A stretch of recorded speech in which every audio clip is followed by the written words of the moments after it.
I really don't believe there's a boogeyman out there, nor do I want to believe it. However, in my young years, I had some experiences that I go back to, and for instance, let me give you an example. Probably when I was in the 20s or whatever, and I was going through some real emotional things, I got into bed one night, and I was going to sleep, and I really felt this big, dark heaviness come over me, and it felt like a person got in the bed with me. And it was extremely frightening. Now, granted, I know what you're going to say, because I was going through a lot of emotional issues, and so I was probably attracting whatever this was. But I'm telling you, it felt so real to me, this dark thing, and it got in the bed. And my grandmother was what you used to call her, they still call a spirit-filled Christian or whatever. And she always taught me, anytime you get in a situation where you feel fearful, say, I rebuke you in the name of Jesus Christ. I command you to leave right now, and you have to, so, go away. And I did. And I acknowledge your existence. Well, I didn't say that, but I said... But that's inherent in those words. Yes, in other exactly. Words, I see you as big, bad, and awful. Right. And I will stand against you. But I really felt this. I felt this thing in the bed with me, and I was scared. You know what, Liz? I was like, oh my God, the boogeyman does exist, and here he is. And so, I just started repeating, I rebuke you in the name of Jesus Christ. I command you to leave immediately. And he left. I said he, so whatever. But anyway, he left. Of course, I sat up all night with the lights on and talking to everybody on the phone and getting everybody out of bed all night long, because I was really petrified with it. And so I kind of reflect back on that when... Let's bring this round to what we're talking about. Okay. So what we are saying to you is, so your grandmother had taught you what to do when you meet an evil force. Yes. Or what you perceive to be. Yes. And you believed in what she said and practiced it often enough that you knew exactly what to say. So just like taking the pill when you are wanting to recover from sickness, you had a known antidote ready and offered it, and your belief in its ability to work caused the sensation of whatever it was to lift from you. And you say, so I'm glad that I have this antidote or this remedy or this exorcism in my pocket because I can protect myself from whatever. And we say that is certainly one way of going about it, just like pills or medicine are one way about going about reclaiming your health. Mm-hmm. Anytime you want something and you offer a thought or an action that you believe will cause you to get the result that you want, you have, in essence, lined up energy. So that's one way of going about it. Another way of going about it is to acknowledge that only well-being abounds, and that if anything could crawl into bed with you like that, that it is a thought form, it's the spin-off of man's conscious thought, it's coagulated around you because of some worrisome thought that you were thinking, it doesn't have any power of its own. Next time you see it, you'll laugh and say, hi, how are you? And eventually you can come to the place where you'll say, I can't even remember experiencing anything like that. Esther remembers going to church as a little girl where they were having social activities and walking home in the dark. And she had about a half a mile to walk. And on this particular night, none of the street lights were lighted. And she was frightened. And she had on a heavy coat. She lived in the snow country. And her coat had big buttons on that she used to laugh and say the buttons were so big they were like dog dishes. The buttons were so heavy that they would constantly cut through the thread. And so Esther had pinned her buttons to her coat with big safety pins that held the buttons in place. So on this particular night, she is walking home, and the girls at church had been talking about the devil and about how he lurks everywhere and how you have to watch out. And Esther was walking home in the dark, certain that he was lurking. And she came down a very dark trail on her way home, and a neighbor boy who lived around the corner jumped out of the bushes at her to scare her. But because she was prepared for the devil himself, she had already taken her button off and put it in her pocket, and she had her safety pin ready. And she wounded this poor boy severely before he was able to tell her who he was. She was geared up and ready for anything.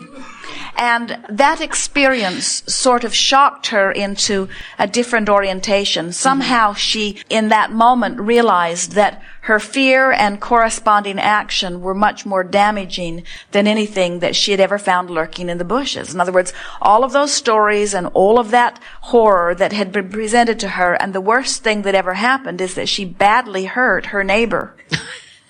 It's terrible. And so there isn't anything worse lurking in the bushes for you than that. Really. Certainly nothing that has any power to assert itself into your experience. And the worst thing that can happen to you is that you can scare yourself into the place of disallowing your well-being. In other words, we are not wanting to deny that there is something that you can acknowledge as real any more than we would try to tell you that cancer isn't real. But cancer does not jump into your experience without a vibrational invitation, nor does anything that is uncomfortable, you see. And so when we get into these sorts of discussions, it's always uncomfortable because we cannot say that it is not reality because you have the ability to create anything. But we so much want you to understand that there is nothing that is out there that has the ability to assert itself into your experience.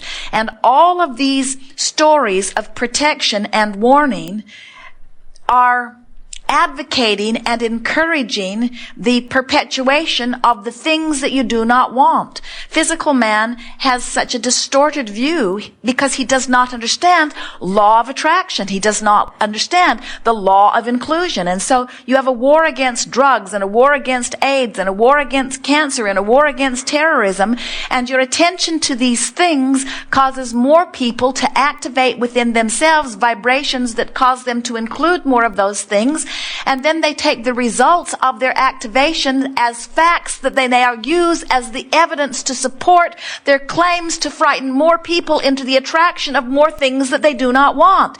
And then they go to great lengths to bring statistics and data about it, all to prove the existence of it. And we say, we're not arguing with anybody about the existence of anything. We're just encouraging a selective sifting of that which you want to attract into your experience.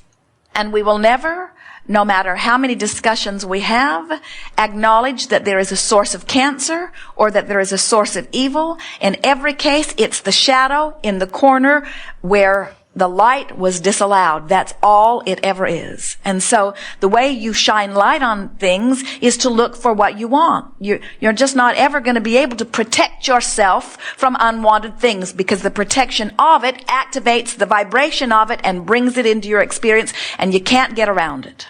Exactly. That makes a lot of sense to me. So next time someone says you need to protect yourself from something, say to them, write out, protection of what I do not want is an invitation of what I do not want, because I cannot protect myself without activating the vibration that is the invitation. I choose not to think about it. Please speak of this no more to me. That's wonderful. That's a really great response, because sometimes I get in crowds and people will say, well, Debbie doesn't really believe in all this stuff over here. But it's like, that's right. Debbie doesn't believe in that. I don't like to go there. But they make me feel wrong, in a group But of you people. do, you see. Well, you do believe. You had an experience. Right. You just recounted it to us. And Right. when you recounted it, you activated the vibration, and it exists within you. And it is only because it exists within you that you keep running into people that want to bring it up. Gotcha. And so what you're wanting to do is to move yourself into a new place. So you move yourself into the new place by recounting to yourself some of the things that we've said here today. Everything exists. In other words, there's a potential of sickness. There's a potential of wellness. But friends, use your logic. If there were a source you call devil, and if devil were anything close to what you have made him out to be, don't you think he would have done your damage long, long, long ago? Yes. In other words, don't you think the well-being that abounds would have been muted by this evil force that exists just to make your life miserable? In other words, use your logic. Well-being is what there is evidence of, and the lack of well-being is scanty by comparison. Look around, you see. Look around. Thank you. Yes, indeed.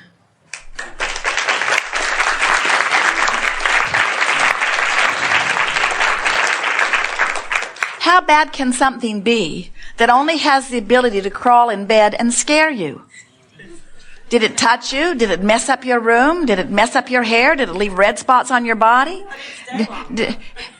But what we are getting at is there's no power there. In other words, it's just a whole lot of hoopla about a whole lot of nothing that renders you powerless, and then in your feeling of powerless, then you don't let good things in, and then you make a case for it. We get a little stirred up over something that is such discomfort over nothing. We have enjoyed this interaction immensely.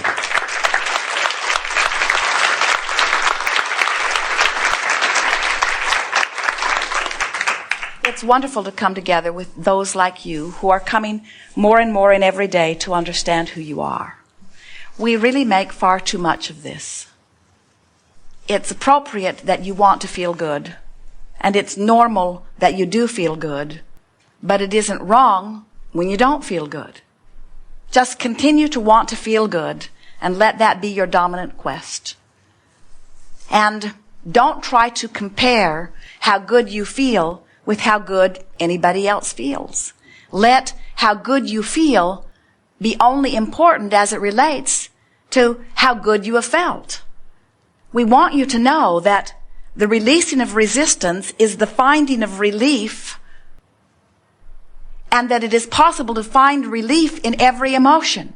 There is relief in anger from that feeling of despair, and there is relief in frustration from anger, and there is relief in hoping from doubting, and there is relief in knowing from believing.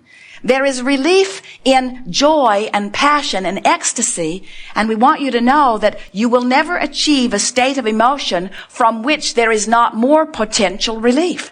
There is no limit to how good we can become or how good we can feel. So just keep reaching for what feels good, and don't compare yourself to how good anybody else feels.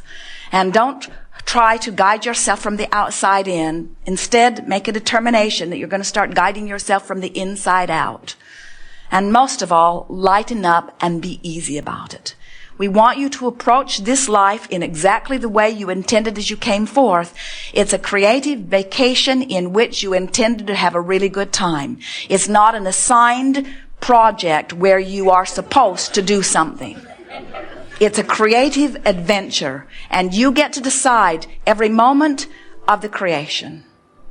We love watching you, and we love it when you allow yourself to feel the fullness of that which we are. You cannot diminish our experience by choosing a vibration that doesn't allow you to feel us, because we are part of your experience whether you know it or not. So don't do it for us. Do it for you. You are supposed to feel good, and when you do, you're having a successful moment. There is great love here for you. And for now, we are complete.